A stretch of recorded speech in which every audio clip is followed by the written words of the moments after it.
लक्ष्मी निवास मालिकेच्या उद्याच्या भागात आपल्याला असं बघायला मिळतं आहे की आता नीलांबरी सुडाला पेटलेली असते. ती आजीला आता वचन देते की उद्या दळवींच्या घरी आपण भावनाचं बाळ जिवंत ठेवायचंच नाही आणि हे काम फत्ते केल्याशिवाय मी आता शांत बसणार नाही. इकडे लक्ष्मी आता गाडेपाटलांना निमंत्रण द्यायला आलेली असते. ती म्हणते की हळदी कुंकूसाठी तुम्ही आमच्या घरी यायचंच आहे आणि तिथे नीलांबरी आजीला एक पुडी औषध देते आणि म्हणते की आपण हे औषध भावनाला सरबतातून द्यायचं आहे आणि आज तिचं बाळ जगलंच नाही पाहिजे आणि ते जगणारच नाही असा माझा ठाम विश्वास आहे.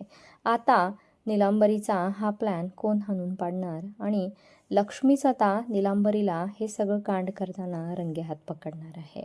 लक्ष्मी आता नीलांबरीला खूप चांगलाच धडा शिकवणार आहे आणि नीलांबरीची गाडेपाटलांच्या घरातून आता हकालपट्टी होणार आहे. इकडे आता जयंतला संतोष हाच ब्लॅकमेलर असल्याचं समजणार आहे, कारण की संतोषने जयंतला 10 लाख रुपयांची मागणी केलेली असते. इकडे विश्वाने सुद्धा आता विनोदला तयार केलेलं असतं आणि विनोद आता जान्हवीला भेटून जयंतचं काळं कारस्थान उघड करणार आहे.